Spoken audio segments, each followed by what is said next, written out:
we are here with the awesome Henrik Linder. He's been cool enough to come to London and hang out with us. And we are basically going to, or I am going to draw all the information I can out of him for you guys so we can get into your brain and figure out how you do your thing on this. Like when it comes to technique, obviously you've got a burning technique. I've just been through the control room watching you play and you've absolutely been tearing it up. Are there any specific technique exercises that you've used in the past to get your playing to where it is now? The one thing I did in the beginning was actually to try to practice the left hand, because that's where my right hand is kind of bad, but the left hand is sounded cool to me. Yeah, you just pick every other note every here and there to. Yeah. But with the left hand is to play without the thumb rests back here, so. Yeah. Because then the fingers has to. So I did that, and then I also played with only these two fingers, So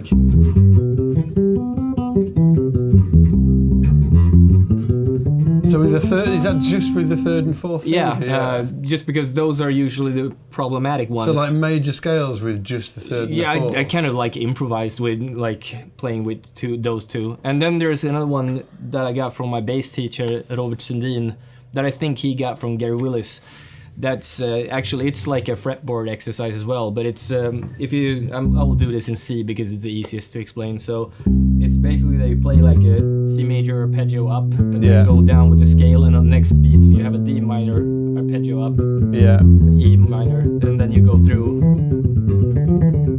And then you can do that all across the fretboard, so you can start from D and so this is the Dorian mode. So.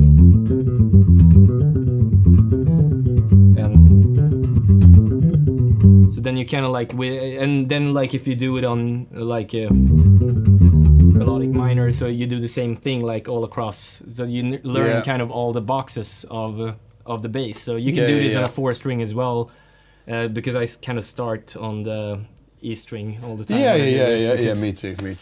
Yeah. So what he was doing there, guys, is just in case you missed it, he's taken a major scale and he's playing, let's say, C major. So he's going up the C major arpeggio and then down the C major scale. Yeah. So you to the D. You end on the major 7. Then it's 4 notes down the scale, and then it's the D minor, which is the next arpeggio within the C major scale. So if you take C major scale, you've got C major, D minor, E minor, F major, G. And then you move it up the fretboards. But a good thing, I like this exercise because you can do a lot of things with it. You can do it in. I did it also to practice shuffle phrasing,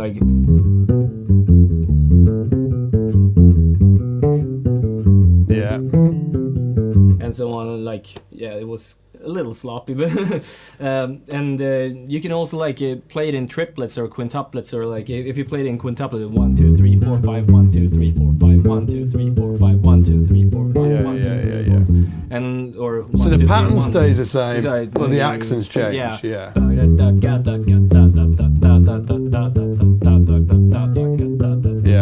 So you can do it to do all sorts of stuff. And that was you were just doing the diatonic major scale there, but you also before you did it in the melodic minor. And you can do it in harmonic major. Yeah.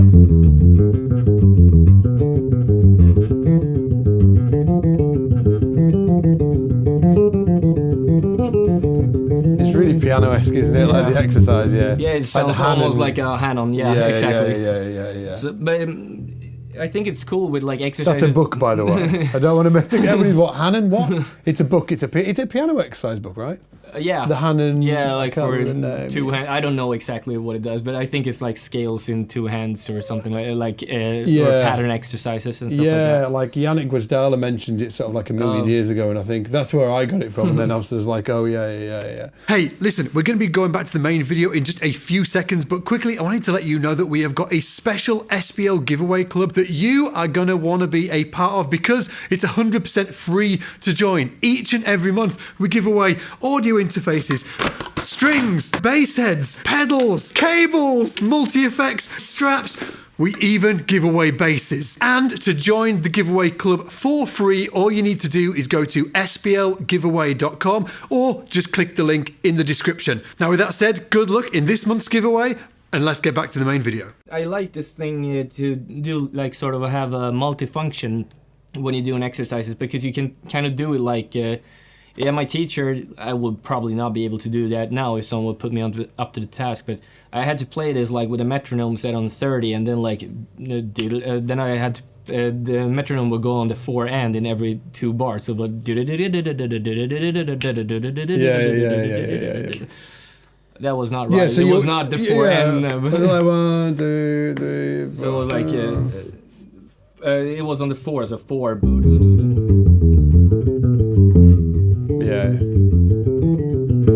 Yeah, so that's a 4 and, yeah. So what he's doing there is you're obviously working on your harmony, and you're working on your fretboard knowledge, and you're also working on your timing as well. Yeah, so it's just like a little bit of everything, actually. Like, have you used a metronome in your practice time? Yeah, but I use the metronome just for that, actually. To Stuff use it like that. Yeah, otherwise I like to play with sequencer more, but or to like find out like rhythmic things when with overlays to kind of hear how they even out, so that I can do it to metronome. So yeah, I think it's a good thing, but yeah, with the timing thing, it's usually like playing to sequencer or to tunes. I really like that. I like. Yeah, just sort of like shredding on. When it comes to organising your harmony on the fretboard. Yeah. Like, how did you? Because like obviously, like everybody's watched Dirty Loops, and they might, and obviously you're a killing bass player, but depending on the student who's watching at their skill level, they might not know that you obviously have sort of like serious sort of like improvisation and jazz chops, and you know all the changes, and you've obviously like shedded playing over changes and that type of thing. Like, can we speak a little bit about that? How you got into that anyway? Yeah, I think it was like, I heard Brecker Brothers, I think, when I was 14 or 15, and that's like kind of how I got into jazz, and then I like discovered a bunch of other jazz things, and I don't know, like it was just like something I liked, like one of the styles I wanted to know more about, but I don't know, like I'm not a really good like traditional jazz player. Yeah, not traditional, but do you think like learning them tunes helped you get your harmony together and understand harmony on the fretboard? Yeah, definitely.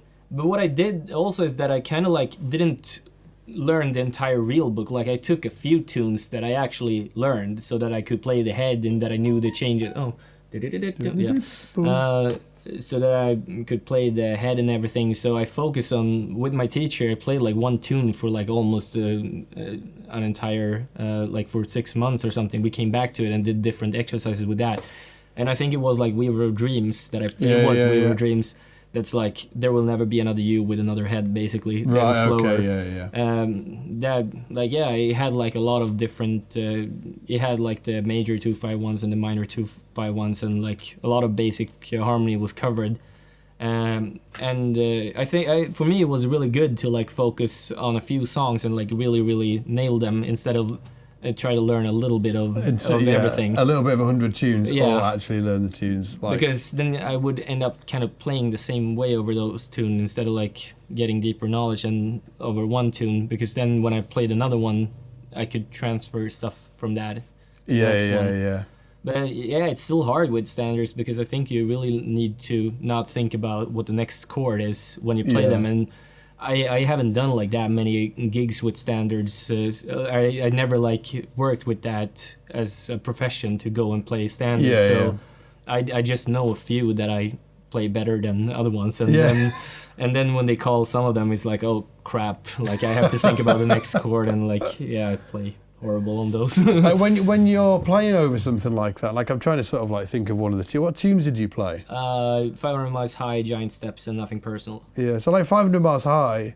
Yeah, it's kind of like that's like fairly easy compared to other standards in a way, because it's like Stella's like going to be like harder. Isn't it? But Stella is also one actually that I practiced a lot. It's like because Stella is of the standards, it's really like. It's one of the most common one, but also one of the hardest ones. Yeah, it's stinky. Yeah, yeah, it's got it changes modality like all the time. Yeah, so it's really like kind of like amazing to me that is one of the ones that is usually called on jams, because that's not an easy tune at all. But I mean, like if you take something like Stella or any of the jazz standard, are you looking at the Are you looking at improvisationally, like chord by chord, or are you trying to sort of like look for global key centers? I think you have to do both of them, like because there's like you could play like a very if you think about it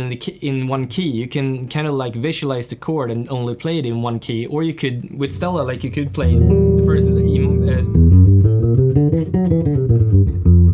and then you go to like the A flat, and then you could play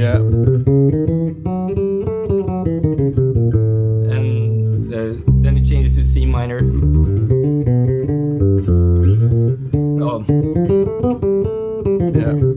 So you can play like different scales on all those that are not related to the same chord. Yeah. And or you could like what key is it in? So it's in a lot of different D minor, keys. so it changes there. But like to try to see like where all those you could play like D minor over the first two ones, and then B flat major over the C F B flat. So you could kind of approach it both ways, I guess, and I think you should try to approach it both ways and like find different structures of trying to improvise and just like do a bunch of stuff with it. Yeah, don't sort of like pigeonhole yourself into using just one thing.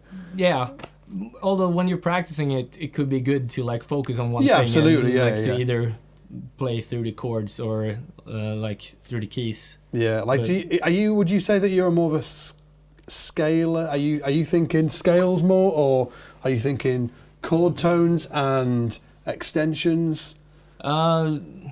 I try to like do a little bit of both. Like there's like a ton of tools. Like I think it's important to like know as many tools as possible, because you could kind of like as well think about like what pentatonics you could use over like upper structure triads, or there's like a bunch of things like, and it's just like you should try to like be curious and try to explore them all. Like I have like so much to learn about that, but it's I think it's like a mix of everything with that, and like to talk to a bunch of players and say like how do you do it, and you always get like a different answer. So but I don't know, like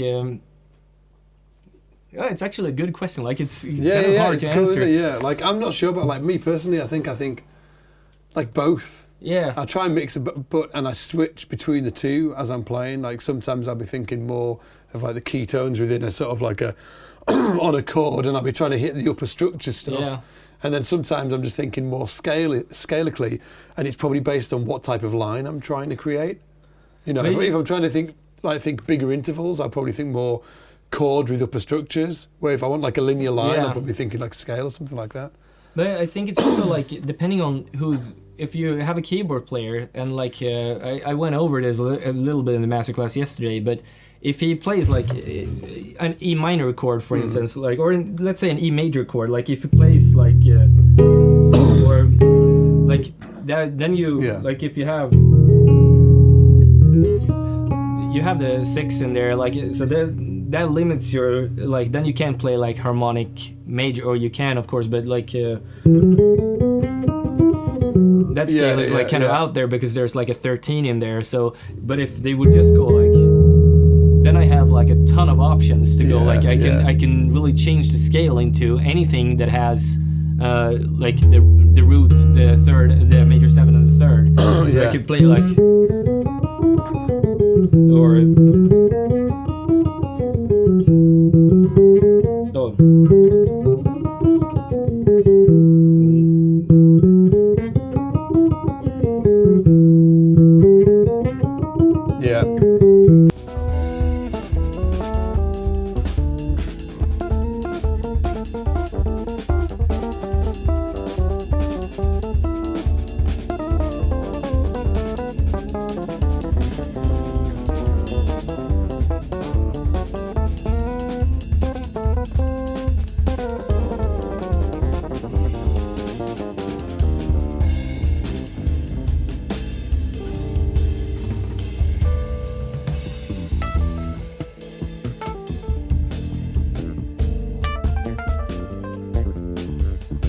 And are you listening in real time to the player, usually, or is it you kind of know what's going to happen? In real time, it's always like kind of hard to like hear the exact voicing. So it's more like you react to the sound, and you usually know like kind of what it is. Like, I don't have perfect pitch. Like, there's a bunch of players that I'm Oh, sure they're could freaky. do. Yeah. Could do. I can't, but you try to like kind of hear the impulses, and then like sometimes you can like nail it, and sometimes you cannot, and then it could turn into something interesting anyway. Yeah. But it's usually like when a piano player solo over like a bass player, they usually have one note, so they can go anywhere. Like, and with a bass player, there's like a bunch of keyboard players and guitar players that just like hammers the chord, and like that kind of limits you because you can't choose which way you will go yourself. Yeah. I think that's like also why they had like the sax trios in the 50s, because they were like, there's no chordal playing, because so I can like take to actually create, so I can go whenever I want. Which is why when I was playing with Ollie the other day, like Ollie Rockberger, just like he was just going all over the place with his chords, and I was just like so jealous. I was like, I wish I could do that, but obviously we can't. We just like play a bass note, and he can play all of these crazy triads and stuff over it. But it is cool to solo over like a keyboard player only playing bass lines as well. Like, it's a different thing. Yeah, because it's free for us, right? So you have a lot of more options then, I guess. With obviously you've listened to probably pretty much all the guys that I've listened to. Just like listen to, you've got like a ton of influences, but who were your main influences when you were, or who are your main influences now and in the past? In the beginning, it was definitely Flea from the Red Hot Chili Peppers. That's why I started, because it was like that thing. So that's why I wanted to start to play bass. I think everybody did the same. Yeah. I can remember just like sitting at home, like I don't think I would play a bass line, and I was just going like tick tick tick, the triplet thing, But Anthony Jackson like is a big one of mine, and Gary Willis is also like a huge influence of mine. Jimmy Johnson, Victor Wood, and then a bunch of all those like new players that came out with Federico and Hadrian Ferro and Mikael Pupokinia and Mohini Day and all those. He's crazy, isn't he? Yeah. All of them are like insane. Just, it's crazy, isn't it? I think it's really cool, like with those like young people that are like in the early 20s that are really like taking things to a new level, and they have their unique voice as well, and like absolutely. They will change things. So have you been like? Do you ever transcribe, or did you ever transcribe in your past? Were you big into that or not? No, I was too lazy, I guess. I just picked like the licks I really liked, and then I transcribed those, and because I wanted to see like the harmonic structure of those things. But I of course, like when I hear myself, I hear my repeatable licks all the time and just want to shoot myself, but I still try your phrases. But I don't think like that I purposely stole other people's licks. It's just like one that I know. It's a Gary Willis lick. Go on, show me. So that lick I really stole and like used in my vocabulary. That's a very typical, at least like Gary Willis used to play that like in the Illicit, is that like how you pronounce it? Yeah. On that record, both him and Scott Henderson play that lick. Does Scott Henderson do it as well? Yeah. Same thing, I don't know if they do it anymore though, but it's from that record. I listened to that a lot when I was a kid, so I was like, this is how you do that thing now. I just played it a lot, so. With the, were you working with your teacher through, or was he kind of sort of like the guy that influenced you in terms of what you were into? Or were you kind of just finding that stuff out on your own? I found most of the things some of them were from him, absolutely, but I don't know. I was just always curious to find just new players. Yeah, and I still am. Like I always think it's like, have you heard this guy? No, I haven't. And then it's someone like, oh shit, this is cool. Yeah. So, it's like when you find a new player that's really, it's great, isn't it? Well, it is for me anyway. Yeah. I just get this like excited kid feeling, like I'm like, oh my god, now I can geek out on this guy or girl for the next sort of like few weeks. I was just telling Henrik before, off topic, but I'll tell you anyway. I went to bed really early last night. It was 10 o'clock. Went to bed early, thinking get a good night's sleep because I knew Henrik was coming in today, and I wanted to be on form for him and like bring the A game.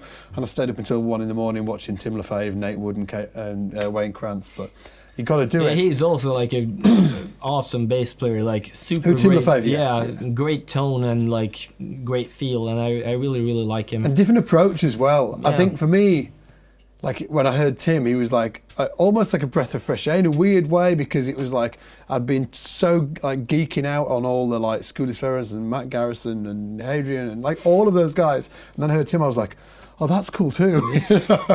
Yeah, but he's got like, I think he has a very unique like voice as a bass player, and like always kills it whenever I hear him, and it's always like really, really cool. Great rhythmic approach as well, I think as well.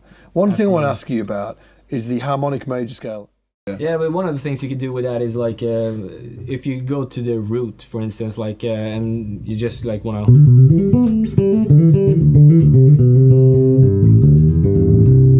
But then like I like the sound with the natural 5 and the flat 13. Okay, yeah. So it's like you get these kind of voicings that you. Like C major with a flat 13, yeah. Yeah. So it's like the natural 5th in there as well. Yeah. So you get that cluster, the Bill Frisell cluster.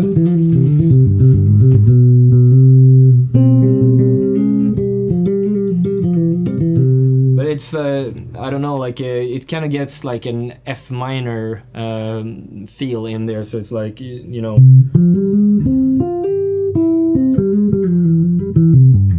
Yeah. So it's just sort of like root 9, like root 2nd, 3rd, 4, 5. Flat 13, natural 7. Yeah, it's you could like simplify it by saying it's a major scale with a lower 6. With a lower 6, yeah, that'd be easier. Thank you. And like, there's like some other, like the 6th mode, for instance, like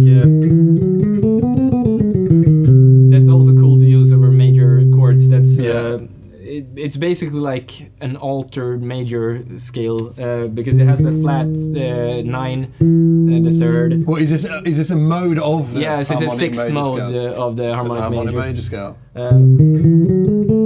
So it's root flat 9, 3rd, flat 11, flat 5, 13. Okay, yeah. 7, major 7, and root. But that's it's.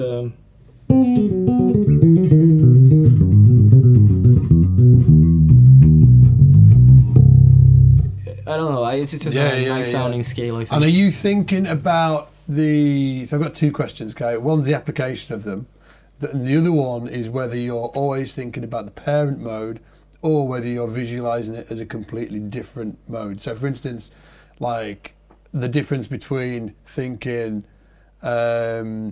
like altered scale or melodic minor up a semitone. No, same thing, right? With that thing, I never like this. I don't think of as like the 6th step of the harmonic major. I almost never do that. Like I think. So you're thinking about the parent. Yeah, it's just like I guess you could do it differently, but it's just I think like a Dorian scale doesn't sound like to me. It's like a D Dorian is. It's a D Dorian, yeah. And it doesn't sound like. Yeah. It's just like they have this. They sound. They've different. got their own personality, right? Yeah. So, but it's I don't know. Like I always that's for me personally. But I don't like when people like write slash chords when I'm supposed to improvise and read it for the first time, because then like I brain freeze because I have to like decipher. Like, is that even an English word? The what? Decipher. No, that's probably Swedish. No, it's not a word. Decipher? Decipher, yeah. Decipher, yeah. Yeah, you've got to look at this, the slash chord and decipher what the actual tonality is. Exactly. Over it. I'm exactly the same, when I see a slash chord. I always like rewrite that to like a scale, to a chord where I can see what scale it is. Yeah. And with the, I know what everybody will be thinking when they're watching this, in terms of those scales, like what is the application? If somebody plays a C major chord, are you going to improvise using a C harmonic major, if that's what the sound that you're going for? Yeah. Kind of. But it's also like with this, you could think about it, like if I play, then I think like even though it's like the 3rd step of the harmonic minor, so which I don't know, like Lydian with a flat 5. But then I think like E over C and D over C. So there I kind of think in upper structure triads, but I could also like play it in a more where I would think about a scale. But then there's like a bunch of other options. Like when you could do like a series of chords. Like you can play 7 chords like in serial dominance over a C minor, C major 7 as well. So you can play like.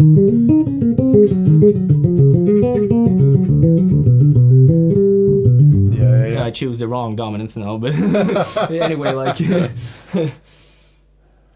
So there's like a bunch of like.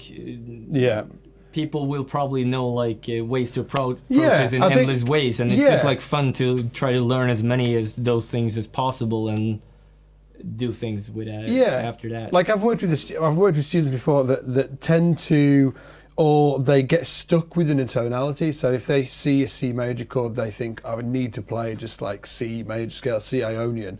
And that isn't the case, is it? We can we can use these different scales to add different tonalities in. Just because it says C major doesn't mean you have to play exactly C major. There's a bunch of substitutions that you can do on that. And what Henrik's showing you is all the stuff that you can do, or just a glimpse of what you can do on chords like that. But I think it's also like the way you approach it. Like if you have a song like Donna Lear, for instance, where the chords changes fast, like it will have to have more knowledge to do that than if you play, for instance, like a song, I don't know, I can't think of any off the top of my head, but that has like a more modal approach. Yeah, like so what? Yeah, so what, exactly. With so what, you kind of go You can go wild. Easier, because you will always just be able to get back. But in the other ones, like if you go outside of the harmony, then there's another chord that you have to come back to. So it's more of a challenge, I guess. Absolutely. One thing I do want to approach on is your slap technique as well, Henrik, because I know loads of people have been watching Dirty Loops and they'll have seen all that crazy stuff you do. Like, what is your... The technique what is your technique? It's actually like, I think it's a Marcus Miller thing, like with the basics of it all is...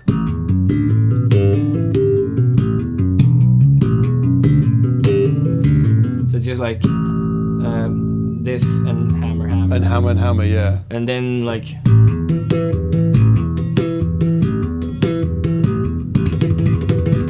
So do that again. Oh yeah, so it's like slap, hammer, hammer, pluck, hammer, hammer, slap, hammer, hammer, pluck, hammer, hammer. Then oh yeah. But what I do with it after is that I actually I transcribed country licks. So you were playing some country before. We had but then like you could actually use that thing over scales. So if you're in like an E flat major 7, for instance, then you have like here you have the sharp 11, the major 7, and here you have the 3rd, and here you have the 6. And then you could just like play.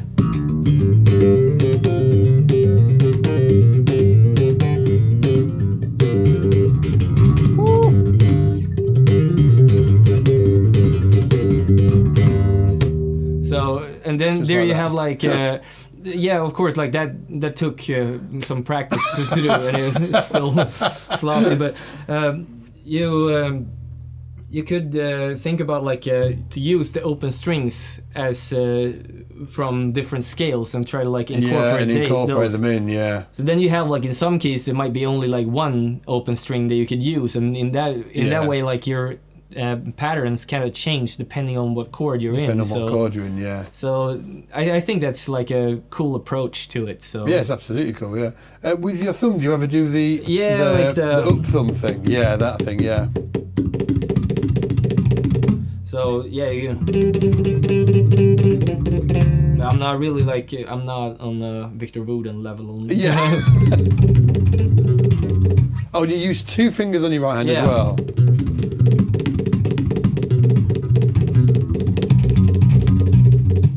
So what he's doing there, guys, if you can't see it because it's crazy fast, is but actually up thumbs as well, and index and middle. Yeah. But then, you could do it with... I actually learned to do like the double pluck because I thought that was holding it like... Oh, like that, yeah. Because that was it was way easier for me to do that than like the double thumb. Me too, yeah.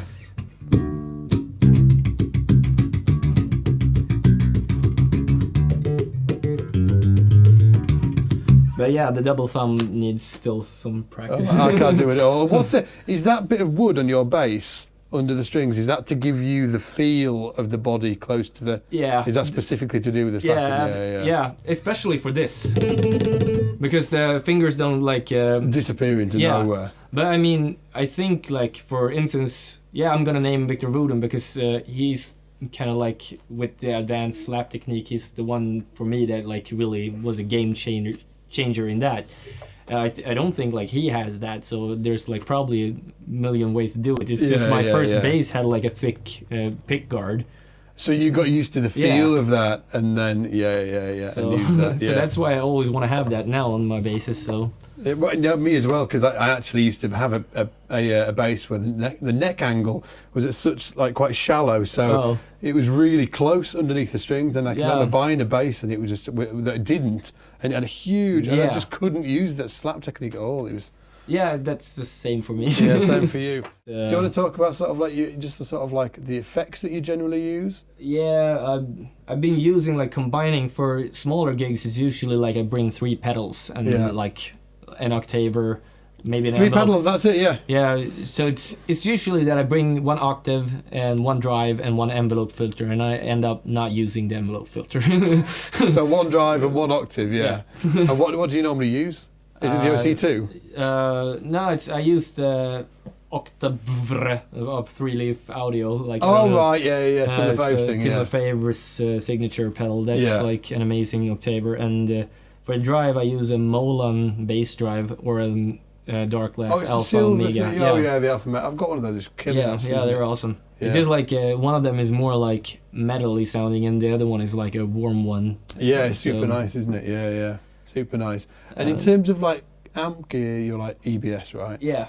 Yeah. And I always played EBS. Have you, even when you were recording like right back in the start? They're Swedish, so they were in all the schools when I was a kid, so I just got used to them because they were also like I played them since I started. They were the amps that were around school, so right, got it. So I think with most of the gear I use is like kind of what I was. It tries to mimic things that I used as a kid. Yeah. So that it doesn't change completely. Yeah. And it's the same thing with the basses and everything. It's just like I want to have basses that are similar to the ones that I learned playing on. So yeah, absolutely. Well, before you go, because you've got to get a plane. I just want to talk about the recording process of Dirty Loops, because I think it's really interesting that you were talking about it. Was it yesterday you were talking about it? So how did you guys actually record? What was the process of those songs getting put together? It was a little different from the early songs to the later songs, because the first one was obviously more like jam based and kind of like just like go in there and just go for it. Yeah. But I think it was I think it was Baby who was the first song where we like really did a super proper arrangement. Full on arrangement, yeah. Especially with the album as well, we recorded like we had kind of like a finished arrangement that Aaron went to record drum to. So it's always like the mix that there's some things that are super arranged and some that are kind of improvised over whatever comes out of that afterwards. So with his drums, like maybe Jonah added something to one of his fills, or maybe I did like after that. But then like the keyboards and vocals came on, and then we recorded the bass as the last thing, so I could kind of fill in the gaps that he left. So what was first, the keys and the vocals? There was like a sketch with keys and vocals, and then the drums were probably like the first thing to go down, and then like the keys and the entire production, and then the bass. And the bass was the last. Yeah. So it's usually the last thing. And how much freedom were you given with that? Kind of a lot, but Aaron was most of the time he was there to like, and he had always ideas about what he wanted me to do. In terms of like locking in with his drums and stuff like that. And certain fills, like, I want you to do like, oh really? Sort of like, okay. Yeah. And then you added that. Amazing. Well, dude, it was absolutely amazed that we actually got you here. We had him. We've got him. Thanks for watching, guys, and a huge thanks to you, mate.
you.